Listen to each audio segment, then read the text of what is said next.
practice? Sure. So, as you said, I'm a general internist. I work here in Edmonton at the Royal Alexandra Hospital. I have principally an obesity medicine practice where I help patients manage their weight and look after their weight-related health problems. Okay, and you're also, a mother of two, right? So you have to deal with grocery shopping yourself? That's right. So, I've really tried to think both for myself about going out grocery shopping and what I need to do to protect myself and my family, as well as been giving patients advice about what they can do to protect themselves when they're out grocery shopping. So I've really tried to understand this issue and seek some clarity around how we can best prevent the spread of COVID when we go grocery shopping. Excellent. So just remind us, as a medical doctor, obviously you look at these things slightly different, maybe than from a lay perspective. When you think about going out and shopping, we hear a lot about physical distancing. So what does this actually mean for someone who needs to go out and shop for groceries or something else? Right. What's the most important thing you need to keep in mind? Right. So the reason why we've been advised to take these physical distancing measures is because we know that COVID spreads from person to person. And if we're maintaining distance from people, then that helps prevent spread. Now, in terms of grocery shopping, I sort of think about two different aspects. One is trying to stay out of the grocery store as much as possible, having as few people as possible visit the grocery store as little often as possible. And the second aspect of physical distancing at the grocery store is if you do go to the grocery store, how do you maintain enough distance from people? So when we're thinking about that first aspect, let's go to the grocery store as little as possible. One of the great things I think that a lot of people have been doing is instead of going to the grocery store and doing their shopping, they've been making arrangements to have their groceries either delivered or to use that pickup service. So that's a really great thing. Now we know locally where I've been shopping, those services have actually been overwhelmed. And so now it takes you need to make those orders about a week in advance, and that's just simply too long for a lot of people. So I do think that going to the grocery store at this point in time is unavoidable for a lot of people. Now, that said, how you can limit how often you go to the grocery store is, of course, by planning ahead, which is something that our patients are already really good at. They're always doing meal planning, making a grocery list, and making sure that they have enough supplies on hand for probably at least a week ahead would be a great goal. Now, I went to the grocery store this past weekend, and I saw a lot of couples shopping together.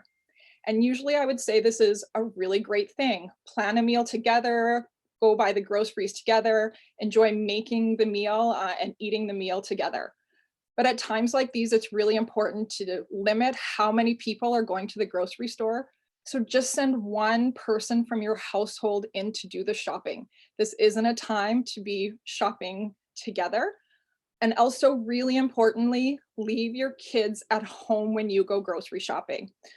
This is going to be particularly important for little kids. I know that when I take my kids to the store, it doesn't matter how much I remind them not to touch things.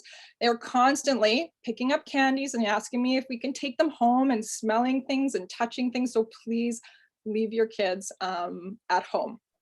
The other thing, and I think this is something that we've all been talking a lot about, is the importance of helping one another. So before you do go to the grocery store, maybe just check in with other family members, your neighbors. Say, do you need something that I can pick up really easily for you so that you can delay grocery shopping for a few days? Can I pick you up some milk and some eggs, and then you don't have to go shopping for another few days? Now, what I've noticed is that there are often lineups in front of the grocery store. And so you probably have to take extra time. You're not going to just rush in and get something. It could take you half an hour to 40 minutes by the time you get into the store and out of the store. Has that been your experience, or? Yeah, that has. And as much as this is annoying to have to wait at the grocery store, I'm actually picking those stores where I can tell that they're taking physical distancing really seriously. Those are the stores that I go shopping at because those are the ones that I feel safest at. So I'm going to stores where they're limiting the number of people that come in. So I know that it's not going to be crowded in there. I've also been really happy to see that at some of the grocery stores that I frequently go to, they've removed some of their aisle displays so that it's less crowded as you're moving through the aisles.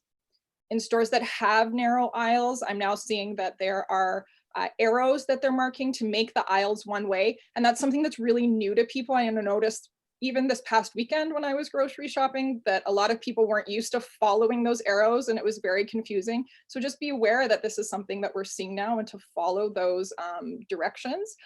And also, when you're waiting in lineup, make sure that you're staying adequate distance away. And I've seen a lot of stores where they're now marking on the floor when you're waiting to make sure that you're far enough away.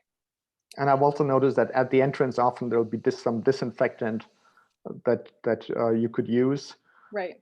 Now there's there's also one thing that I think we need to be conscious of, that yes, this is just transmitted from person to person, but this also means that it can be sometimes transmitted through things that you touch. Right. And so I've seen somewhere the advice that you kind of, don't touch things on the shelf, look at them, and then put them back. Sort of try to avoid taking things off the shelf unless you're really absolutely certain that it's something you're going to buy. Right. Right. Yeah. So I think that's a great tip and a way that we can help prevent spreading COVID from ourselves to other people is just by limiting the number of surfaces in the store that we touch. I wanted to go back, Dr. Sharma. You had mentioned that some stores have hand sanitizer when you walk in. And I think that we've all been hearing these messages, wash your hands more frequently. But I wanted to give people some really specific advice about how often you actually need to be washing your hands. Now, before you go home to go to the grocery store, you certainly need to wash your hands with soap and water, okay? You also need to do that when you come home and also after you finish unpacking your groceries. So I want everybody to wash your hands with soap and water on those 3 occasions, and that is the bare minimum, okay? Now I also let me just ask you, so Yeah. soap and water actually, as far as I'm reading, is probably even more effective than some of the disinfectants. But you have to wash your hands long enough. Is that correct? That's right. So you may have heard that you need to wash your hands for 20 seconds. When you are actually washing your hands, this feels like an eternity. And you may have seen videos where we're teaching kids how to wash their hands long enough, and we have them sing happy birthday or the ABCs when they're washing their hands, and that's useful for adults too, truthfulally. The other thing that people can do is remember, you don't just wash your hands like this. There's lots of surfaces and crevices to wash your hands in. So make sure you get between your fingers, make sure you get your fingertips, make sure you get in between your thumb right here, and that'll help you use that time as well. And what about the hand sanitizers? Are they all the same, or if I'm in a hurry, is it or if I don't want to wash my hands, can I just use a sanitizer? Is that as good, or is it less effective? Yeah, so we do know that hand sanitizer is less effective. That said, it's a really great option when you need to wash your hands and you don't have access to soap and water, okay?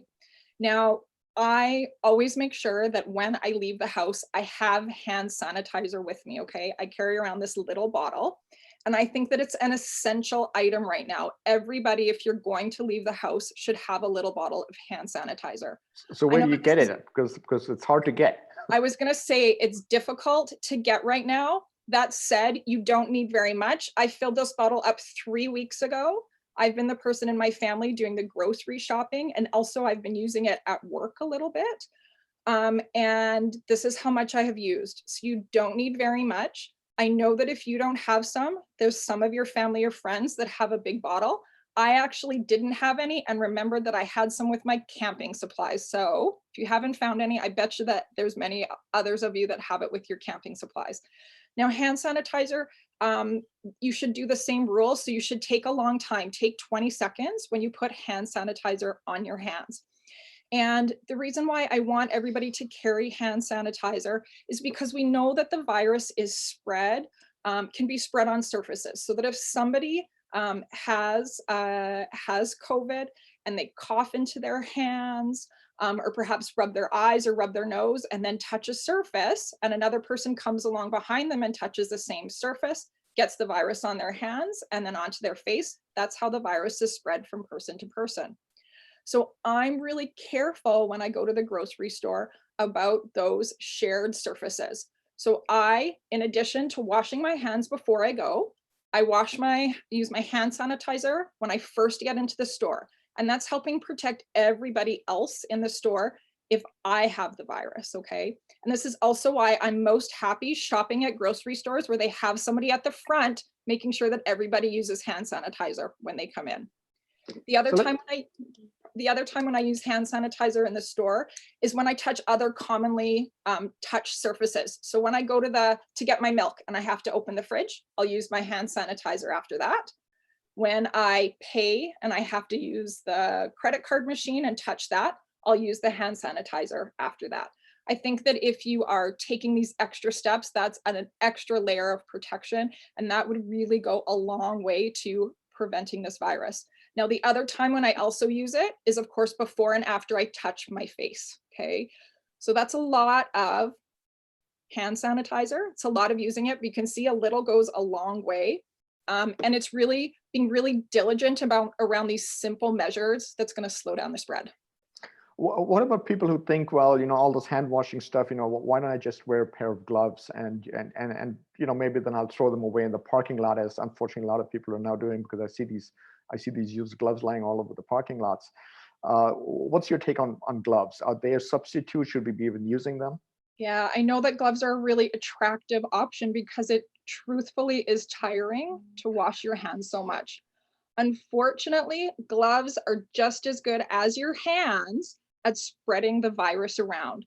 So if you are washing your hands less frequently because you are wearing gloves, they are not an adequate substitution. So I actually really don't feel good when I see people wearing gloves at the grocery store. I'd rather see them using hand sanitizer more frequently. So when you think about, going out, we've already talked about the fact that it's best to do your shopping alone. Don't take the kids, don't go as a pair. But there's other ways that you need to prepare when you go out. So, do you bring your own shopping bag? Are there things that you'd rather leave in the car or leave at home when you go? Yeah, so I really try to bring as few items as possible into the store with me. I bring, of course, my little bottle of hand sanitizer. I bring my payment card, and I bring my car keys and my shopping list. I leave everything else at home, including my phone, which I know is very difficult for a lot of people. And that's simply because if I'm touching surfaces and then touching my own surfaces, there's more likelihood for virus to get on things that I'm gonna then bring home. Okay, so you leave everything at home. You're not carrying a bag. You're not carrying your phone. I really, I'm a person that always brings my own bags to the grocery store. I have been doing that since before everybody else was doing it, before it was widely accepted. My preference would still be to bring my grocery bag to the grocery store and bag my own groceries, but most stores are not allowing you to do that anymore. So I am using those plastic bags at the grocery store. Yeah. What do you do when the groceries once you get home? Hmm. Do you wash everything in Lysol, or what do you do? Yeah. I think this is the area that I've had the most number of questions asked to me about. And I think it's also the area that probably right now is the most confusing because it's the one area where there's the most divergence of opinions on what we should be doing with our groceries when we get home. So what I'm going to do is present a couple options, okay? One is what you should do at a bare minimum. At a bare minimum, when you get home, you wash your hands, you unpack your groceries, and you wash your hands again, okay? Now, people are wondering, can't the virus live on the surfaces of the boxes and the fruits and vegetables that I'm bringing home? We know that virus is not spread in food, okay? We know that much is true. But that said, there may be the possibility of transmission on some of these boxes. We're not entirely sure how long the virus can live on a lot of these surfaces. We believe that it's somewhere between hours and days. Now, I know that a lot of people have been taking extra precautions and doing things like wiping down every box with Lysol wipes before they put them away. And if you're doing that and that makes you feel really good, then that's fine. Keep on doing that. Okay. I'm doing something in between. Okay. So I do the minimum, wash my hands, put my groceries away, wash my hands. The things that I'm really worried about though are the things that my kids are going to grab at right away when I get home. Because truthfully, I don't know who's touched them and what's been on their hands. And my kids, especially when they are hungry, they are, they're impulsive little beasts. They have no self-control. So for things that my kids are going to touch, I might wipe them down or put them in the sink and wash them before I put them away. Now, just because you're talking about the kids and snacks and things they like to eat, have you found that the kind of things that you buy at a grocery store has that list changed? Is there more snacks or is there less snacks on your list now? This really is a time to be gentle on yourself, gentle on your family. I would say that, there are more convenience foods in my house right now. I'm buying things. I'm not going to the grocery store as often, so I am relying on things that have a bit of a longer shelf life. I have, much to my kids' pleasure, there have been a few more treat foods and convenience foods at home these days. And have you gotten into the bread baking thing yet, or everybody seems to be baking? You know what? I actually have, absolutely. And yeast is something that's actually has been a little bit hard to find. So I was very happy to find yeast in my grocery store this weekend. So well, you could do your own sourdough starter. What's that? You could do your own sourdough. Yeah, exactly. All right, so let's finish this up by quickly talking about something that's come up a lot in the news now, and I know that the recommendations are very new. People are still thinking about it, and that's wearing a mask when you leave the house. What's your take on wearing a mask? What kind of mask should people use, and what's the real use of, why should we even think about using masks? Yeah. So again, this has been a really confusing issue over the last week because we have been getting divergent advice from our different regulatory authorities. I think though, honestly, in the past few days, the messaging has really lined up. So we're now getting very consistent messaging. Now, the one thing that I want people to remember about mask wearing is that it doesn't protect you from getting the virus. It's all about preventing you from spreading the virus to other people, okay? Now with that, mask wearing is now something, it doesn't replace all those other important things that we talked about. It doesn't replace physical distancing. It doesn't replace excellent hygiene and excellent hand washing. It's an added layer of protection, okay? Now, certainly what we now know or what we are now hearing, understanding is that wearing a mask can prevent you from spreading the virus to other people. But there are a lot of things, if you are choosing to wear a mask, that you need to be aware of. One is that you need to wash your hands before and after you put on your mask. You still need to avoid touching your face. When you are done with the mask, you need to be very careful about disposal. Okay, so it needs to go into a bag that is going to then go into the washing machine or go directly into the washing machine. So I'm talking now about homemade cloth masks, okay? I want everybody also to remember that those medical masks, we shouldn't be using medical masks in public. We are still at a point where we need to be reserving those for our physicians and nurses and other frontline healthcare workers, okay? Now, in terms of our guidance in Canada about what kind of masks we might wear in public, I haven't seen any specific guidance. And to be honest, before I make a mask and start wearing a mask, I'm waiting for more official guidance. That said, if people are keen to get started on it, I would go to the CDC website, and they offer some directions there. Okay. Now, do you have to wear a mask right now? You don't have to right now. Right now, I'm choosing not to, but again, I'm going to stores where I see excellent infection prevention control measures in place. Okay. I'm also expecting or anticipating that the recommendations for whether we need to wear masks more widely is going to change. So it's something that I'm going to keep listening to. Okay.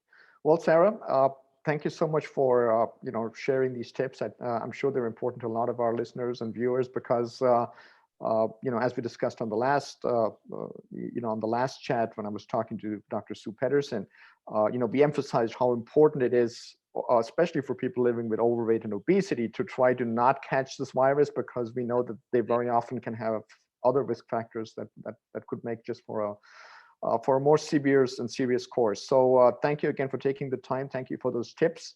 The viewers, if you want to send questions to us in the comments, this is going to be posted on our social media. We'll try to get to those questions. We'll try to answer them online, and we might actually come back to this topic again in a couple of weeks, because these are all moving targets and things are changing. So Sarah, stay safe. Thanks for taking the time. Great talking to you. You as well. Bye-bye. Stay safe, everybody. Bye now. Bye.